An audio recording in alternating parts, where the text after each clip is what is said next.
Hello, ഞാനിന്ന് നിൽക്കുന്നത് നമ്മുടെ മാരിയറ്റിൻ്റെ പോർട്ട്ഫോളിയോ ഹോട്ടലായിട്ടുള്ള ദ ആർട്ടീസ് റെസ്റ്റോറൻറ്റിലാണ്. നമ്മുടെ ഫോറം മാളിൻ്റെ ഫുഡ് കോർട്ടിൻ്റെ ടോപ്പിലായിട്ട് വരും. PVR Xലുള്ള സെയിം ഫ്ലോറിലാണ്.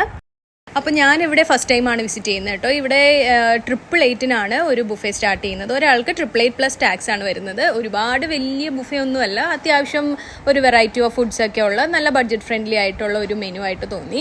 അപ്പോൾ ഇവിടെ ഫസ്റ്റ് തന്നെ നമുക്ക് സൂപ്പും സ്റ്റാർട്ടേഴ്സും എല്ലാം വെച്ചിട്ടുണ്ട്. പിന്നെ മെയിൻ കോഴ്സ്, അതുപോലെ ഒരുപാട് കറികൾ, പിന്നെ നമ്മുടെ കേരള നാടൻ ചോറും അതുപോലെയുള്ള കറികളും എല്ലാം ഉണ്ട്. പിന്നെ നമുക്ക് വേണമെങ്കിൽ പാസ്ത, പൊറോട്ട, ചപ്പാത്തി, റൊട്ടി അങ്ങനെയുള്ള സാധനങ്ങളൊക്കെ നമുക്ക് അവിടെ ഓൺ റിക്വസ്റ്റ് ഷെഫ് ഉണ്ടാക്കി നമ്മൾ എവിടെയാണോ ഇരിക്കുന്നത് അവിടെ കൊണ്ട് സെർവ് ചെയ്ത് തരുന്നതാണ്. പിന്നെ നമ്മുടെ സാലഡ് സെക്ഷൻസിൽ ഒരുപാട് cut fruits, variety of salads ഉണ്ടായിരുന്നു, സ്പ്രൗട്ട്സ്, പിക്കിൾഡ് വെജീസ്, അങ്ങനെ ഒരുപാട് സാധനം ഉണ്ടായിരുന്നു. പിന്നെ ഡെസേർട്ട്സും ഒരുപാട് വെറൈറ്റി ഉണ്ട്, കാജു കട്ട്ലി, കേക്ക്സ്, ഹൽവ, അങ്ങനെ എല്ലാം. പക്ഷേ അതിൽ എനിക്കൊരു വെറൈറ്റി ആയിട്ട് ലഡു സെർവ് ചെയ്തേക്കുന്നത് തോന്നിയിട്ടോ. പിന്നെ ഒരുപാട് ഐസ്ക്രീം ഫ്ലേവേഴ്സും എല്ലാം ഉണ്ടായിരുന്നു. മൊത്തത്തിൽ എനിക്ക്